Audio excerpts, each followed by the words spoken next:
أشهد أن لا إله إلا الله وحده لا شريك له وأشهد أن محمدا عبده ورسوله أما بعد فأعوذ بالله من الشيطان الرجيم بسم الله الرحمن الرحيم الحمد لله رب العالمين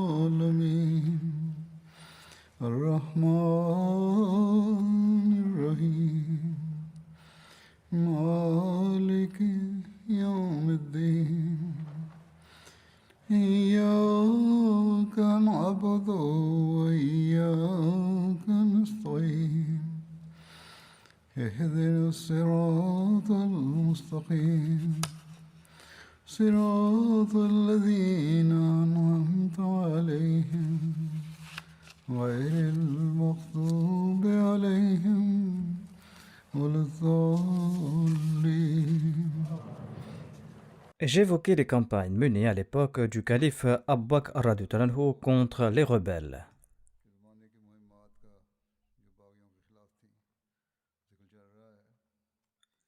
La 11e expédition a été menée par Muhajir bin Abu Umayya.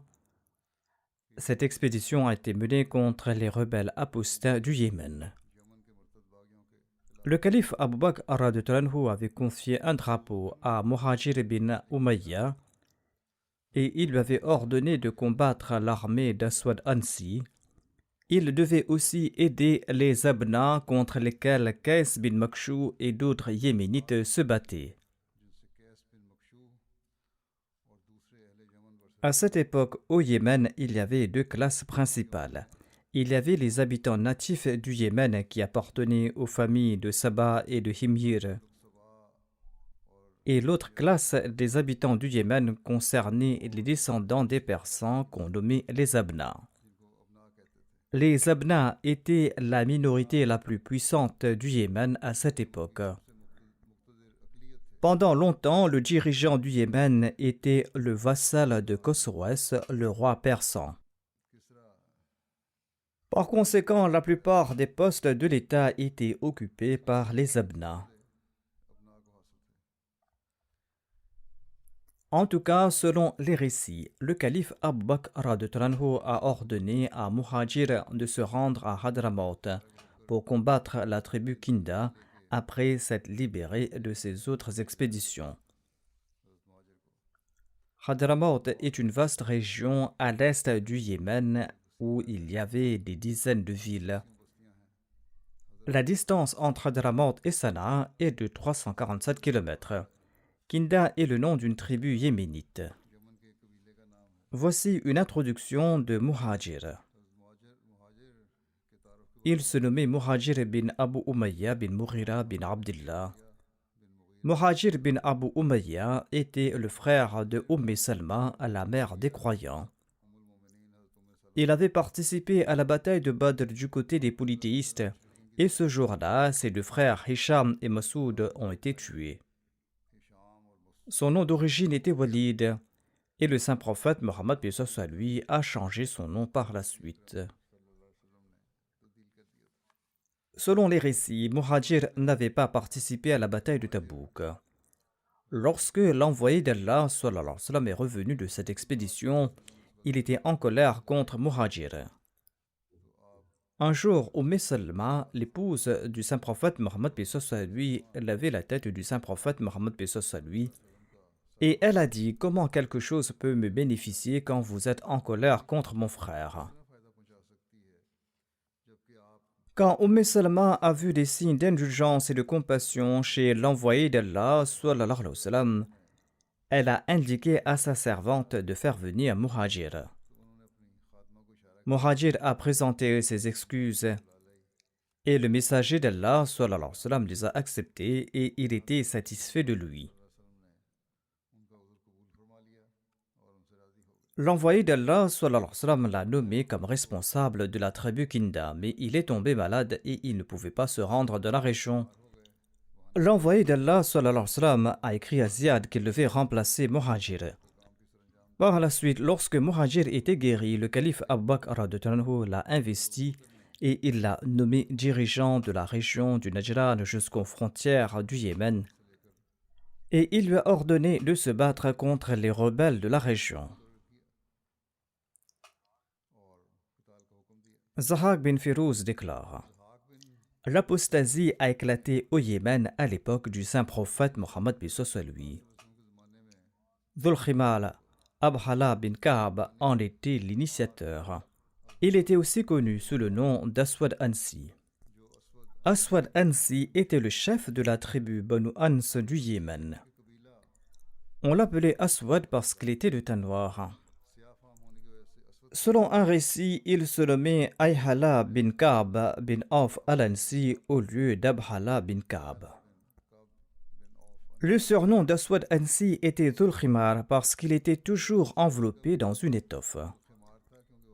Selon d'autres, son surnom était Dhul Khumar, qui signifie celui qui est ivre. Selon certains récits, il portait le titre de Dhul Himar. Et l'une des raisons était que Aswad Ansi avait un âne qui était dressé. Lorsqu'on demandait à l'âne de se prosterner devant son maître, il se prosternait. Lorsqu'on lui demandait de s'asseoir, il s'asseyait. Et lorsqu'on lui demandait de se lever, il se levait. Selon certains, Aswad Ansi était nommé Dhul Himar parce qu'il disait que la personne qui lui apparaissait était montée sur un âne.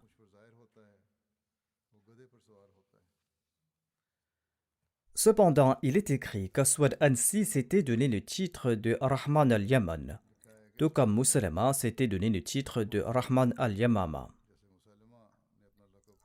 Et Aswad Ansi déclarait qu'il recevait des révélations et qu'il connaissait à l'avance tous les plans de ses ennemis. Aswad était un magicien et il montrait des prodiges. Selon le récit d'Al-Bukhari, le saint prophète Mohammed lui avait été informé dans un rêve que 2 faux prétendants à la prophétie vont apparaître. Abu Huraira radhiyallahu anhu a cité ce hadith dans lequel le saint prophète Mohammed lui a déclaré que pendant que je dormais, on m'a offert les trésors de la terre dans mon songe et 2 bracelets d'or ont été placés dans ma main. Cela m'a fort déplu et Allah m'a révélé que je devais souffler dessus. J'ai soufflé dessus et ces bracelets ont disparu. Et j'ai compris qu'il s'agit de 2 menteurs entre lesquels je me trouve. Il s'agit d'Aswad Ansi de Sana'a et Musalama le menteur qui est de Yamama. Le saint prophète Mohammed lui a déclaré donc: pendant que je dormais, on m'a offert les trésors de la terre dans mon songe, et on a placé 2 bracelets d'or dans ma main. Cela m'a fort déplu. Allah m'a révélé que je devais souffler dessus. J'ai soufflé dessus et ces bracelets ont disparu. J'ai compris qu'il s'agit en fait de 2 menteurs entre lesquels je me trouve.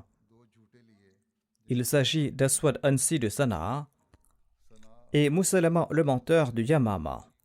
Selon un autre récit d'Al-Bukhari, Ibn Abbas rapporte: on m'a relaté la vision de l'envoyé d'Allah sallallahu alayhi wa sallam. Il a relaté: je dormais et on m'a montré 2 bracelets d'or sur les mains. J'en ai pris peur et ces bracelets m'ont déplu. Allah m'a ensuite ordonné de souffler sur ces bracelets et ces bracelets ont disparu. J'en ai déduit qu'il s'agit de 2 menteurs qui vont se dresser contre moi. Ubaydullah, le narrateur, a déclaré que l'un d'entre eux était Ansi, qui a été tué par Firouz au Yémen, et l'autre était Musalama, le menteur. L'envoyé d'Allah sallallahu alayhi wa sallam avait écrit une lettre à Khosroès, le roi persan, l'invitant à l'islam. Et Khosroès s'est mis en colère, et il a ordonné à son vassal yéménite qui se nommait Bazan ou Badhan de lui envoyer la tête de l'envoyé d'Allah sallallahu alayhi wa sallam, à sa cour. Sur ce, Badan a envoyé 2 personnes à l'envoyé d'Allah sallallahu alayhi wa sallam. Mais l'envoyé d'Allah, paix soit sur lui, a déclaré: Mon Seigneur m'a informé que votre roi a été tué par son fils Shiraweh et que son fils l'a remplacé sur le trône. De même, l'envoyé d'Allah sallallahu alayhi wa sallam, a invité Badan à l'islam en déclarant que s'il acceptait l'islam, l'envoyé d'Allah, paix soit sur lui, va le maintenir au pouvoir au Yémen. En entendant cela, les 2 émissaires sont retournés au Yémen et ont raconté toute l'histoire à Badan. Et en même temps, celui-ci a appris que la parole du saint prophète, paix soit sur lui, s'était accomplie et que Khosroès a été tué par son fils Shiraweh et que Shiraweh est devenu roi à sa place.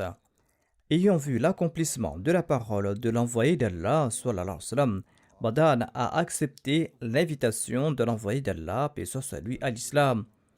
Et l'envoyé d'Allah, paix soit sur lui, l'a retenu comme dirigeant du Yémen. Hazrat Muslim Maud radhiyallahu anhu a également commenté sur cette lettre de l'envoyé d'Allah sallallahu alayhi wa sallam à Khosroès, lettre dans laquelle il invitait vers l'islam, ainsi que la réaction de Khosroès. Hazrat Muslim Maud radhiyallahu anhu déclare: Abdullah bin Hudhafa rapporte ceci. Lorsque je suis arrivé dans la cour de Khosroès, j'ai demandé à être admis en présence du roi, et on m'a admis devant le roi. J'ai remis la lettre du saint prophète Mohammed lui au souverain qui ordonna à son interprète de la lire et d'en expliquer le contenu. En l'entendant, Khosroès s'est emporté, et il a déchiré la lettre dans sa colère. Abdullah bin Hudhafa a rapporté cet incident au saint prophète Mohammed lui, qui, en entendant son récit, a déclaré: Dieu infligera à l'empire de Khosroès le même traitement qu'il a infligé à ma lettre. Khosroès s'était mis en colère en raison de la propagande pernicieuse menée contre l'islam par des juifs qui avaient émigré du territoire romain en Perse. Ces réfugiés juifs ont pris part aux intrigues anti-romaines en partant de Perse, et ils avaient la faveur de la cour de la Perse. Khosroès s'est emporté contre le saint prophète paix soit lui en raison de leur campagne. Il lui semblait que les rumeurs répandues par les Juifs contre le saint prophète paix soit lui étaient confirmées par cette lettre. Il pensait que l'envoyé d'Allah paix soit lui avait des desseins agressifs envers son empire. Peu après, Khosroès a écrit au gouverneur du Yémen en disant que l'un des Koraïchites d'Arabie s'était déclaré prophète. Il disait que ses revendications devenaient excessives. Khosroès a ordonné au gouverneur du Yémen d'envoyer 2 hommes pour arrêter ce Koraïchite et pour l'emmener à la cour de Khosroès. Sur ce, Badan, le gouverneur du Yémen sous Khosroès, a envoyé au prophète sallallahu alayhi wa sallam un général d'armée accompagné d'un cavalier. Et il leur a aussi donné une lettre adressée au saint prophète Mohammed paix soit lui, où il disait qu'en recevant cette lettre, l'envoyé d'Allah paix soit lui devait immédiatement accompagner les 2 messagers à la cour de Perse. Ces 2 messagers sont passés tout d'abord par la Mecque, et lorsqu'ils étaient près de Taïf, on leur a informé que le saint prophète paix soit lui vivait à Médine. Ils se sont rendus à Médine, et le général a dit au saint prophète paix soit lui que Badan, le gouverneur du Yémen, avait reçu l'ordre de Khosroès de l'arrêter et de l'envoyer en Perse. S'il refusait d'obéir, lui et son peuple seraient détruits et leur pays sera dévasté. Ce délégué du Yémen a insisté sur le fait que l'envoyé d'Allah paix soit lui devait obéir et accepter d'être conduit. En l'entendant cela, le saint prophète paix soit lui a demandé au délégué de revenir le lendemain. Toute la nuit, le saint prophète paix soit lui a imploré Dieu, et Dieu l'a informé que l'insolence de Khosroès lui avait coûté la vie. Nous avons retourné son fils contre lui, et son fils va l'assassiner le lundi 10 du Jamadul Oula de cette année. Selon certains rapports, la révélation disait ceci: le fils a assassiné le père cette nuit même. Il est possible que cette nuit même fait référence à celle du 10 Jamadul Oula. Le lendemain matin, le saint prophète paix soit lui a fait venir les délégués du Yémen, et il leur a informé qu'il avait reçu cette révélation durant la nuit. L'envoyé d'Allah, paix soit sur lui, a préparé une lettre pour Badan, l'informant que Khosroes allait être assassiné un certain jour d'un certain mois selon une révélation de Dieu. Quand le gouverneur du Yémen a reçu la lettre, il a déclaré: si cet homme est un vrai prophète, il en sera ainsi. S'il n'est pas véridique, que Dieu l'aide lui et son pays. Peu de temps après, un bateau venant de Perse a jeté l'ancre au port du Yémen. Le bateau apportait une lettre de l'empereur de Perse au gouverneur du Yémen. Cette lettre portait un nouveau sceau. Et après avoir vu ce nouveau sceau, le gouverneur du Yémen a déclaré que le prophète de l'Arabie disait vrai. Un nouveau sceau signifiait un nouveau roi persan. Il a ouvert la lettre et il l'a lue. Il était écrit de Khosroes Cyrus Abadan, gouverneur du Yémen. Il a déclaré: j'ai assassiné mon père parce que son règne était devenu corrompu et injuste. Il a assassiné les nobles et il a traité ses sujets avec cruauté. Dès que tu vas recevoir cette lettre, rassemble tous les officiers et demande-leur d'affirmer leur loyauté envers moi. Quant aux ordres de mon père concernant l'arrestation d'un prophète arabe, eh bien, tu dois considérer ces ordres comme étant nuls. Badan a été si impressionné par cette lettre que lui et nombre de ses amis ont déclaré immédiatement leur foi en l'islam et ils en ont informé le saint prophète Mohammed paix soit sur lui. Ces commentaires du Muslim Maud sont tirés de l'ouvrage Introduction à l'étude du Saint-Coran. Après la mort de Badan, l'envoyé d'Allah, paix soit sur lui, a nommé ses commandants comme gouverneurs dans différentes parties du Yémen. Et Mu'adh bin Jabal était l'enseignant de toutes ces régions du Yémen et de Hadramaut. Il avait l'habitude de visiter toutes ces régions. Aswad était un devin et il vivait dans la partie sud du Yémen. Et il a rapidement attiré l'attention de son peuple en raison de sa sorcellerie et en raison de ses phrases incantatoires. Et il a également prétendu qu'il était un prophète. Il disait à son peuple qu'un ange le visitait et que l'ange lui révélait les plans et les secrets de ses ennemis. Sur ce, un grand nombre de gens simples et ignorants se sont rassemblés autour de lui. En fait, Aswad Ansi disait également que le Yémen n'appartenait qu'aux Yéménites.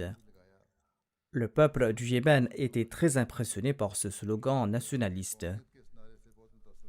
Ce slogan est très ancien et encore utilisé aujourd'hui, et c'est la raison du chaos qui règne aujourd'hui dans le monde. Étant donné que l'islam n'était pas encore fermement établi parmi les Yéménites, ils ont répondu à l'appel nationaliste d'Aswad et ils se sont joints à lui afin de se débarrasser de la tutelle étrangère. Quand cette nouvelle alarmante est parvenue à Médine, l'envoyé d'Allah, paix soit sur lui, se préparait à envoyer l'armée d'Oussama bin Zayd pour venger les martyrs de la bataille de Morta et pour prévenir les attaques venant du nord. L'envoyé d'Allah, paix soit sur lui, a envoyé un message au chef yéménite pour continuer à combattre Aswad par leurs moyens, et que dès que l'armée d'Oussama bin Zayd va revenir victorieuse, eh bien cette armée sera envoyée au Yémen. L'armée d'Aswad Ansi se composait de 700 cavaliers. Il s'était constitué une grande armée, et il avait aussi des chameaux. Plus tard, son pouvoir a pris de l'ampleur, et Amr bin Mahdi Karib était son suppléant dans la tribu Mudlija. Amr bin Mahdi Karib était un célèbre cavalier du Yémen. Il était un poète et un orateur. Son surnom était Abu Thawr. En l'an 10 de l'Hégire, il s'était présenté à l'envoyé d'Allah avec une délégation de sa tribu, les Banu Zabid, et il s'était converti à l'islam. Il a apostasié après le décès du saint prophète Mohammed paix soit sur lui. Mais par la suite, il est retourné à la vérité et il a joué un rôle important dans la bataille de Qadisiyah.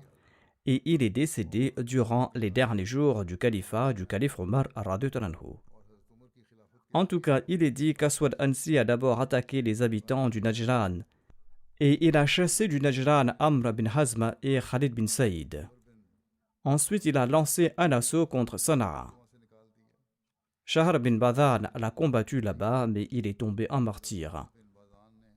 Mu'adh bin Jabal était encore à Sana'a à l'époque, mais compte tenu de la situation périlleuse, il s'est rendu à Marib auprès d'Abu Moussa, et tous deux se sont rendus à Hadramaut. Ainsi, Aswad Ansi a occupé tout le territoire du Yémen. Aswad Ansi avait également épousé de force la femme de Shahr bin Badan après le martyre de ce dernier. Le nom de cette femme était Marzubana ou Azad selon certains ouvrages. Pendant ce temps, une lettre du prophète sallallahu alayhi wa sallam est parvenue aux musulmans de Hadramaut et du Yémen, et il leur a ordonné de combattre Aswad Ansi. Mu'adh bin Jabal s'est apprêté à accomplir cette tâche et ceci a renforcé les cœurs des musulmans. Dishnash bin al-Daylami a déclaré que Wabar bin Yohannis est venu avec une lettre de l'envoyé d'Allah sallallahu alayhi wa sallam.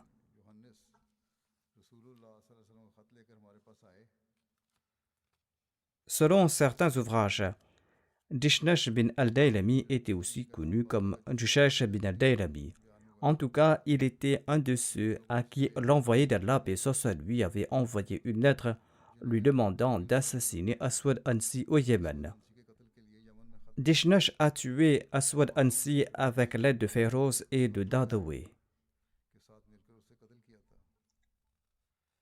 Selon certains récits, Wabar bin Yohannis était aussi connu comme Wabra bin Yohannis. Il faisait partie des Abna du Yémen et il s'était converti à l'islam en l'an 10 de l'Hégire après s'être présenté au saint prophète, paix soit lui. Il déclare dans cette lettre: l'envoyé d'Allah, paix soit lui, nous a ordonné d'adhérer à notre foi et de lutter contre Aswad par la force ou par la ruse. De même, il nous a demandé de transmettre son message à ceux qui étaient toujours fidèles à l'islam et qui étaient prêts à aider la foi. Nous avons agi en conséquence, mais nous avons constaté qu'il serait très difficile de remporter la victoire contre Aswad Ansi. Dishnash bin Daylami déclare: nous avons su qu'une dissension a éclaté entre Aswad et Qais bin Abdi Yarouth, ou qu'il y a eu du ressentiment entre eux. Et nous nous sommes dit que Qais va craindre pour sa vie. Il existe des différences d'opinion concernant le nom et la lignée de Qais bin Abdi Yarouth. Selon un récit, son nom était Hubayra bin Abdi Yarouth ou Abdi Yarouth bin Hubayra. Selon Abu Moussa, il se nommait Qais bin Abdi Yarouth bin Makshur. Selon un récit, il n'était pas un compagnon du saint prophète Mohammed, paix soit lui. Mais selon d'autres récits, il est dit qu'il avait eu le privilège de rencontrer le saint prophète, paix soit lui, et de rapporter certains de ses dires. Il était un des assassins d'Aswad Ansi et il était le neveu d'Amr bin Madi Karib. Il était l'un des apostats du Yémen, mais est retourné dans le giron de l'islam et s'est fait une grande renommée dans la conquête de l'Irak et lors de la bataille de Qadisiyah. Il avait participé à la bataille de Nahawan et il est tombé en martyr lors de la bataille de Siffin en combattant aux côtés de Ali radhiyallahu anhu. Dishnash bin al-Daylami relate: nous avons invité Qais à l'islam et nous lui avons transmis le message du saint prophète, paix soit lui. Il avait l'impression que nous étions descendus du ciel et c'est pour cette raison qu'il nous a immédiatement obéi. Et nous avons correspondu avec d'autres individus. Divers chefs tribaux étaient également prêts à affronter Aswad Ansi et ils ont promis de nous aider dans leurs lettres. Nous avons répondu: tant que nous ne les avons pas répondu après avoir pris la décision finale, ils ne doivent pas bouger de leur position. Il était nécessaire d'agir contre Aswad bin Ansi après avoir reçu le message de l'envoyé d'Allah sallallahu alayhi wa sallam. De même, l'envoyé d'Allah sallallahu alayhi wa sallam a écrit à tous les habitants de Najran à propos de la question d'Aswad. Ils ont tous accepté son ordre. Lorsque la nouvelle est parvenue à Aswad, il y a vu sa propre destruction. Dishnash bin al-Daylami déclare quant à lui: j'ai conçu un plan. Je suis parti voir Azad, la femme d'Aswad, qui était la veuve de Shahr bin Badan. Il avait épousé cette femme après avoir tué Shahr bin Badan. Je lui ai rappelé le martyre de son premier mari, Shahr bin Badan, aux mains d'Aswad Ansi. J'ai évoqué la mort des membres de sa famille et l'humiliation et les atrocités qui ont frappé sa famille, et je lui ai demandé de m'aider contre Aswad Ansi. Elle était prête à m'aider de gaieté de cœur. Et elle a répondu: Par Dieu, je considère Aswad comme la pire de toutes les créatures de Dieu. Il ne respecte aucun des droits de Dieu et il n'évite aucune interdiction de Dieu. Informe-moi quand tu auras pris ta décision. Je m'occuperai de cette affaire. Par la suite, après un plan bien conçu avec l'aide de cette même femme d'Aswad Ansi, une nuit, on l'a tué dans son palais. Le lendemain matin, debout sur le mur d'un fort, une voix a annoncé: Aswad Ansi, le rebelle apostat, a connu sa fin. Les musulmans et les infidèles se sont rassemblés autour du fort. Puis on a lancé l'appel du matin en annonçant: J'atteste que Mohammed est le messager d'Allah. Aswad Ansi est un menteur. Ensuite, on a jeté sa tête devant les autres. Cette insurrection a duré 3 mois ou 4 mois selon une autre source et par la suite elle s'est refroidie. Et tous les gouverneurs et les commandants ont repris leurs fonctions dans leurs domaines respectifs. Et Mu'adh bin Jabal faisait office d'imam dans la région. L'envoyé d'Allah sallallahu alayhi wa sallam était déjà décédé avant de recevoir la nouvelle de l'assassinat d'Aswad Ansi, de la défaite de son armée et de la fin de la sédition. Selon un autre récit, Allah avait informé l'envoyé d'Allah sallallahu alayhi wa sallam de la mort d'Aswad Ansi par révélation la même nuit où Aswad a été tué. Et le lendemain matin, le saint prophète Mohammed lui a informé ses compagnons qu'Aswad Ansi a été tué par Firouz. La première bonne nouvelle qu'Abu Bakr a reçue après avoir assumé le poste de calife a été la nouvelle de l'assassinat d'Aswad Ansi. Le saint prophète Mohammed lui est décédé le lendemain de la nuit lorsqu'il a reçu la nouvelle du meurtre d'Aswad Ansi.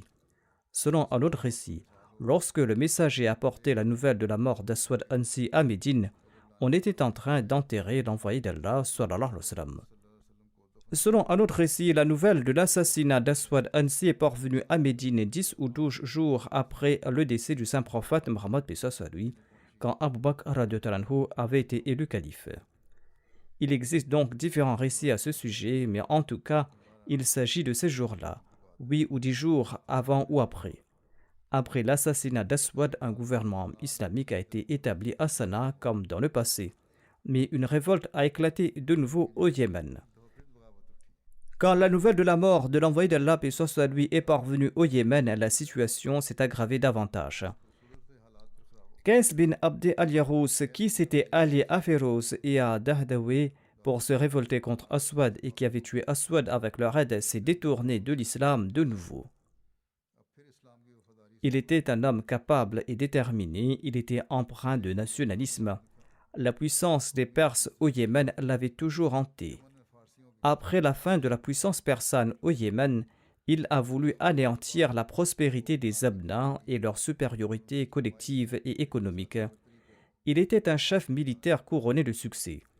Il avait conspiré avec les chefs militaires d'Aswad et il a projeté d'expulser les Abna du Yémen.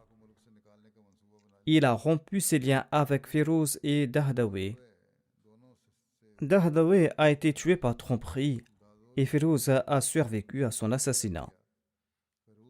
Féroz a informé le calife Abu Bakr de sa loyauté envers le calife et de celle des Abna, et il a demandé l'aide du calife en disant que nous sommes prêts à faire n'importe quel sacrifice pour l'islam. Quand l'envoyé d'Allah sallallahu alayhi wa sallam est décédé, Ziyad bin Labid était son gouverneur dans la région de Hadramaut.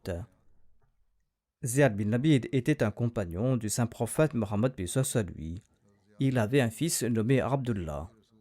Il s'était converti avec 70 compagnons lors de la deuxième Bayra d'Aqaba. Et quand Ziyad est retourné à Médine après avoir accepté l'islam, il a brisé les idoles de sa tribu, les Banu Bayada. Sa tribu était donc idolâtre. Ensuite, il s'est rendu à la Mecque auprès du saint prophète, paix soit lui, et il est resté à la Mecque jusqu'à ce que l'envoyé d'Allah, paix soit lui, émigre à Médine. Ainsi donc, il est retourné à Médine avec le saint prophète Mohammed, paix soit lui. C'est pour cette raison que Ziyad était appelé un Muhajir Ansari. Il était à la fois un émigrant et un Ansari. Ziyad avait accompagné l'envoyé d'Allah sallallahu alayhi wa sallam lors de la bataille de Badr, de la bataille d'Uhud, de la bataille du Fossé et de toutes les autres azouat. L'envoyé d'Allah, paix soit lui, a émigré à Médine et est passé dans le quartier des Banu Bayada. Ziyad l'y a accueilli et a offert sa maison pour loger l'envoyé d'Allah. L'envoyé d'Allah a déclaré: laissez ma chamelle, elle va trouver sa destination. Au cours du mois de Muharram, en l'an 9 de l'Hégire, l'envoyé d'Allah, paix soit lui, a nommé divers agents pour collecter l'aumône et la zakat. Et il a nommé Ziyad comme précepteur de la zakat dans la région d'Adramaut.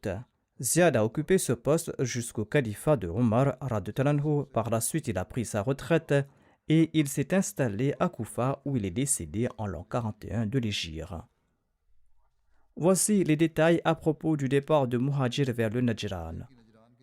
La dernière des 11 armées formées par le calife Abu Bakr radhiyallahu anhu a quitté Médine et il s'agissait de l'armée de Muhajir bin Abu Umayya.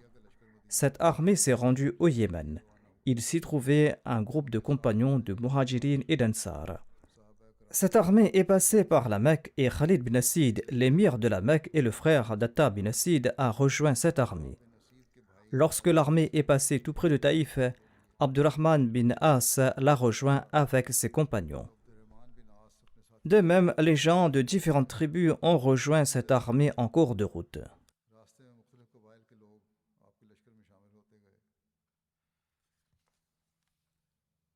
Ainsi donc, une grande armée s'est formée en cours de route.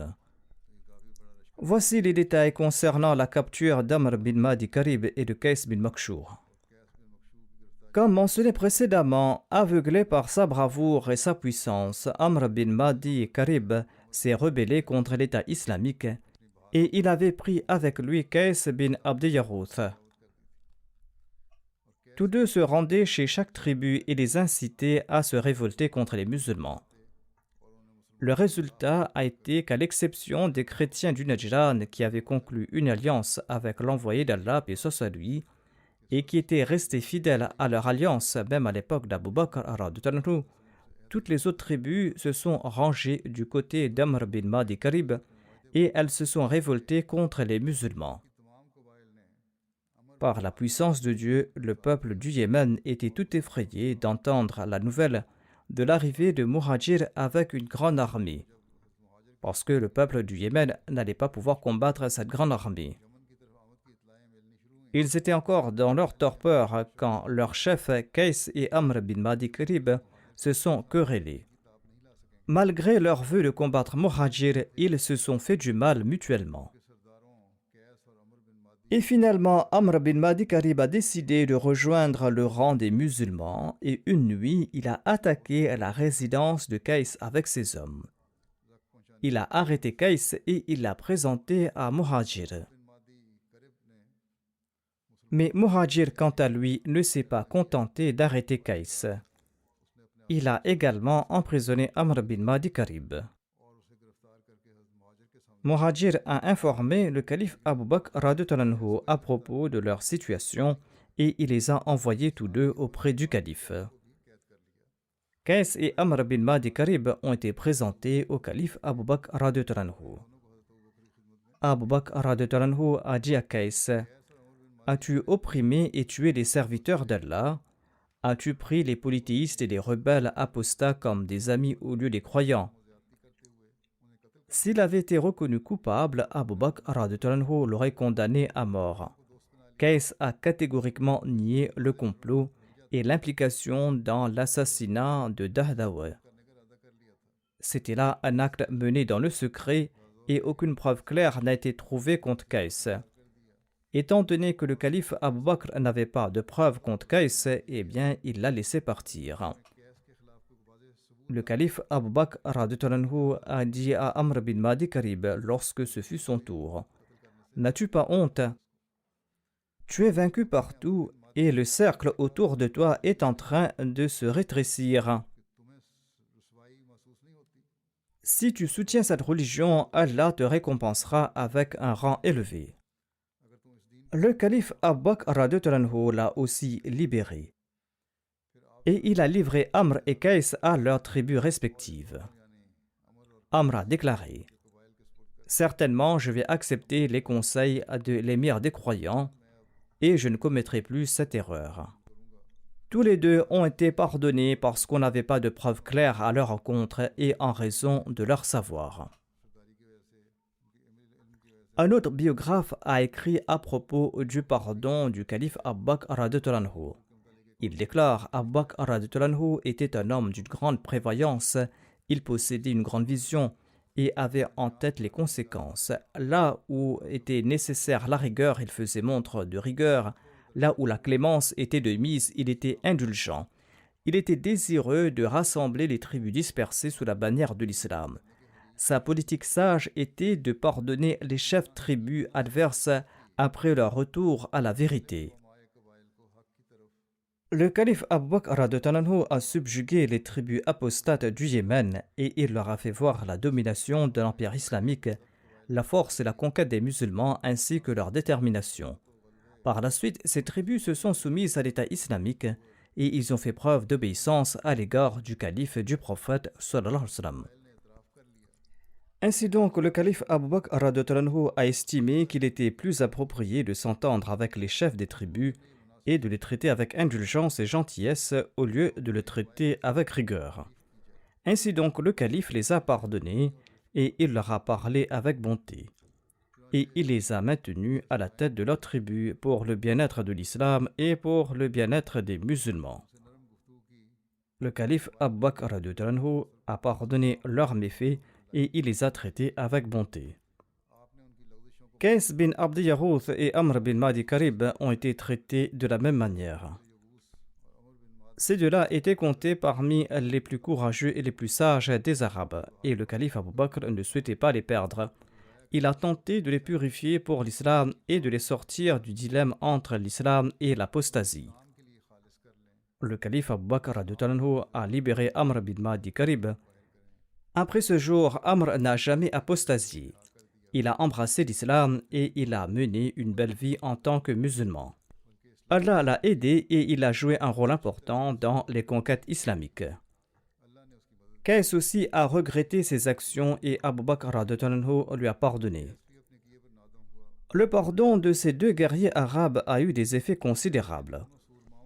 Le calife Abu Bakr radhiyallahu anhu a ainsi uni les cœurs de ceux qui sont retournés à l'islam après avoir sombré dans l'apostasie en raison de leur peur ou en raison de leur cupidité.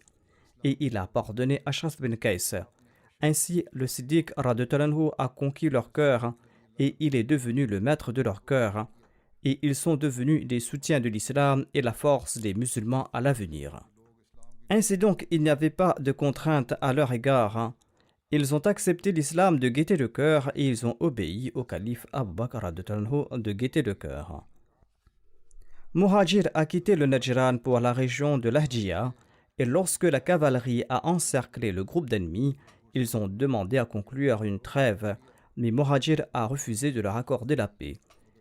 Ils étaient divisés en deux groupes. Le premier a combattu Muhajir à l'endroit d'Ajib qui se trouve au Yémen.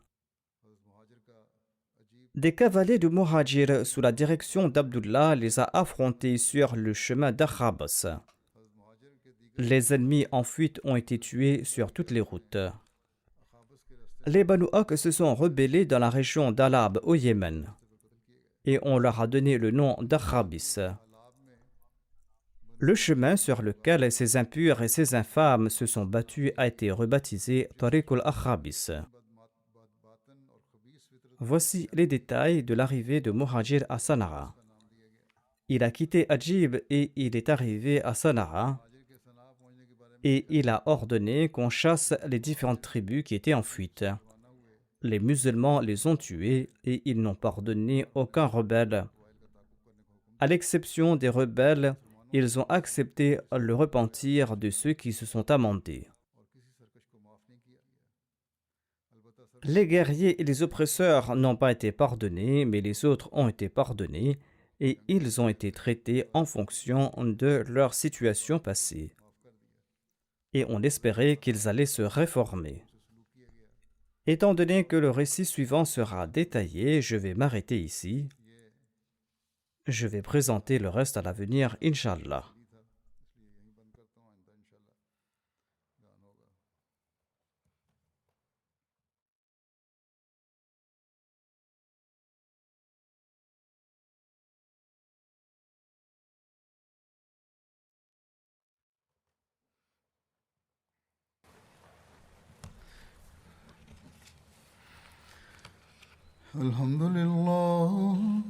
الحمد لله نحمده ونستعينه ونستغفره ونؤمن به ونتوكل عليه ونعوذ بالله من شرور أنفسنا ومن سيئات أعمالنا من يهده الله فلا مضل له ومن يضلل فلا هادي له ونشهد أن لا إله إلا الله ونشهد أن محمدا عبده ورسوله عباد الله رحمكم الله إن الله يأمر بالعدل والإحسان وإيتاء ذي القربى وينهى عن الفحشاء والمنكر والبغي يعظكم لعلكم تذكرون اذكروا الله يذكركم وادعوه يستجب لكم ولذكر الله أكبر